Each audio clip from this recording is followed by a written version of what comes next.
तर त्यांचा अवतरण दिवस हा माघ महिन्याची महाशिवरात्री म्हणजे अमावस्येच्या आधीचा दिवस, जी सगळ्यात जास्त काळी रात्र असते, घनघोर रात्र असते, ती महाशिवरात्री आपण साजरी करतो. बघा, बाकी देवी देवतांचा आपण दिवस साजरा करतो, परंतु महादेवाची आपण रात्री साजरी करतो.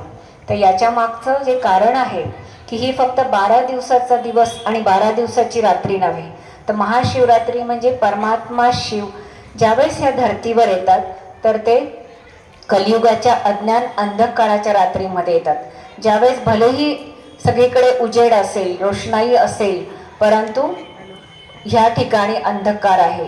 आत्म्यामध्ये 5 विकारांचा अंधकार आहे, अज्ञानाचा अंधकार आहे. प्रत्येक आत्मा ही अज्ञानामध्ये चाचपडते आहे, भांडते आहे. जिकडे तिकडे भ्रष्टाचार, पापाचार ज्यावेळेस वाढतो त्यावेळेस परमात्मा शिव आपल्याला ह्या दुःखापासून दूर करण्यासाठी येतात. म्हणून त्यांच्या जन्मदिवसाला आपण महाशिवरात्री असं संबोधलं जातो. आणि खास त्या दिवशी खूप मोठा वर्षातला तो दिवस असतो आणि ब्रह्मकुमारी विद्यालयामध्ये याला महाशिवरात्री न म्हणता शिव जयंती म्हणतो, कारण की हा शिवबाबांचा जन्मदिवस आहे. त्यांचा बर्थडे म्हणून आम्ही पूर्ण भारतभरमध्ये महिनाभरापर्यंत हा जन्मोत्सव साजरा करत आहोत. जसं आता शिवरात्री 15 तारखेला झाली, पण आपण 20 तारखेला साजरा करतो.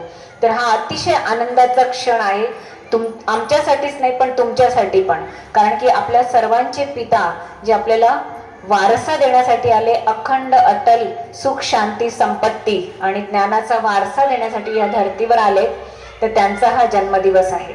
तर त्या दिवशी आपण खास काय करतो? उपवास. लहानांपासून थोर, लहानपणापासून मला आठवतं कधी शिवरात्रीला आम्ही कधी काही खाल्लेलं आठवत नाही, की इतका तो कडक उपवास अगदी जन्मापासून प्रत्येक जण करत असतो. तर हा जो यादगार आहे की आपण आपल्या जीवनामध्ये परमात्मा शिव ह्या धर्तीवर ज्यावेळेस येतात तर ते आपल्याला नियम, संयम, मर्यादा शिकवतात. की तुमचं जे जीवन होतं, बेशिस्त जीवन होतं, त्या जीवनाला तुम्ही मर्यादांमध्ये टाका. एक काहीतरी नियम तुमच्या जीवनात ठेवा, संयम ठेवा, कर्मेंद्रियांवर कंट्रोल ठेवा.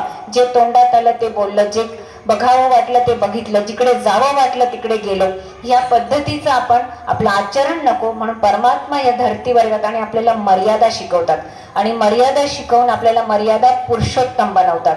तर त्याचं यादगार म्हणून हा उपवास आहे. आणि उप या शब्दाचा शब्दशः आपण अर्थ बघितला तर त्याचा अर्थ होतो जवळ, आणि वास म्हणजे निवास करणे. तर परमपिता परमात्म्याला मनबुद्धीने आठवण करणे, त्याच्या जवळ निवास करणे म्हणून हा उपवास केला. आणि द्वापर युगामध्ये ज्यावेळेस रजोप्रधान बुद्धी होती आणि मातांचा बराचसा वेळ दिवसाचा स्वयंपाक घरात जातो, तर एक आपण लौकिकरित्या जर बघितलं तर त्या दिवशी आपण कंदमुळं, फळं खाल्ले पाहिजे आणि मातांना सुद्धा भक्ती करण्यासाठी, पूजा करण्यासाठी एक्स्ट्रा वेळ मिळाला पाहिजे, म्हणून आपण त्या पद्धतीने तो ठेवण्यात आला. तसंच शिवपिंडीवर आपण अगदी वेगळे फुलं आणि फळं वाहत असतो ना. बाकी देवी देवतांना आपण रंगीत सुवासिक फुलं वाहतो, परंतु शिवपिंडीवर काय वाहतो? काय वाहता तुम्ही सांगा समोरून? काट्याचं फळ. आणि फूल गुलाबाचं, कशाचं? धोत्र्याचं. धोत्र्याच्या फुलामध्ये विष असतं, माहिती ना सगळ्यांना. आपण लहान होतो तर आई आपल्याला सांगायची तिकडे ते धोत्र्याचं झाड, तिथं हात नको लावू. आम्हाला आठवतं. आणि त्याच्या त्या बिया असतात फळाच्या, तर अतिशय विषारी असतात. मग असं विषारी फळ आणि फूल का आवडतं शिवाला?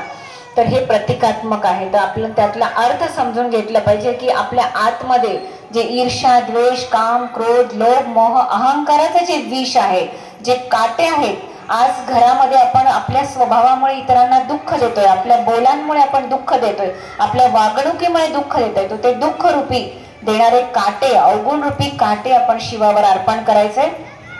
तर परमात्मा शिव म्हणतात पूर्ण फळ मला नकोय, फक्त एक काटा जरी तुम्ही आजच्या दिवशी व्हायला तरी तुमच्या जीवनामध्ये खूप सुख शांती येऊ शकते आणि इतरांच्या जीवनातही येऊ शकते. घरात जर तुमच्या कुठल्या दुर्गुणाने इतरांना त्रास असेल तर ते सुखी होतील आणि खऱ्या अर्थाने तुमच्या जीवनामध्ये, घरामध्ये सुख शांती प्राप्त होईल. तर हे त्याचं प्रतीक आहे. तसंच शिवपिंडीवर आपण बघतो 3 रेषा असतात ना, आणि त्याच्यामध्ये लाल टिंब असतो.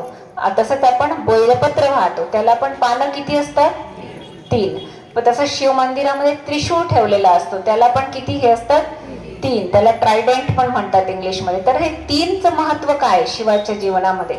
तर ह्या ठिकाणी तुम्ही शिवपिंडीवर नाव बघितलं असेल, त्रिमूर्ती परमात्मा शिव. जसं दिदींनी सांगितलं, स्थापना, पालना, विनाश हे 3 कर्तव्य ते करतात. ब्रह्माद्वारा स्थापना, विष्णूद्वारा पालना आणि शंकराद्वारे विनाश. म्हणून त्यांना इंग्रजीमध्ये आपण गॉड म्हणतो, GOD, गॉड. जनरेटर, ऑपरेटर आणि डिस्ट्रक्टर. तर असा हा देवांचा देव महादेव गॉड. म्हणून आपण 3 पत्राचं बेलपत्र वाहतो, 3 रेषा आणि मध्ये टिंब म्हणजे शिवाचं प्रतीक. ब्रह्मा, विष्णू, शंकर यांचाही रचयिता म्हणून आपण ते वाहत असतो. तसंच आपण शिवपिंडीवर दूध अर्पण करतो ना. दूध हे पवित्रतेचं प्रतीक आहे. दुधाचा रंग काय असतो? सफेद.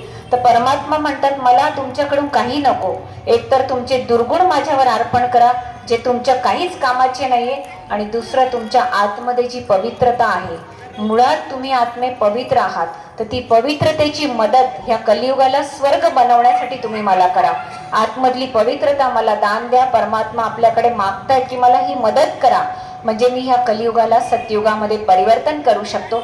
तर त्याचं प्रतीक म्हणून आपण दूध वाहत असतो. तसंच शिवरात्रीच्या दिवशी खास जागरण करतात. आता ह्या वर्षीचं सायंटिफिकरित्या सांगितलं नासाने सुद्धा की शिवलिंगावर आज जगातले लोक रिसर्च करतायत. पूर्ण जगातले लोक भारतातल्या शिवलिंगावर रिसर्च करतायत की ह्या शिवलिंगातून अशी काही सुंदर अशी शक्तिशाली किरणं निघतात की त्याच्याने फार फार ते सुखदायी असतात किंवा ते परिवर्तन करणारे असतात. तर त्या दिवशी जे रात्री आपण जागरण करतो, तर हे यादगार आहे की आता वेळ आली आहे जागृत होण्याची. आतापर्यंत आपण अज्ञान निद्रेमध्ये झोपलेलो होतो, पण जसं आपण सकाळ होते तर आपली आई किंवा पत्नी आपल्याला उठवते.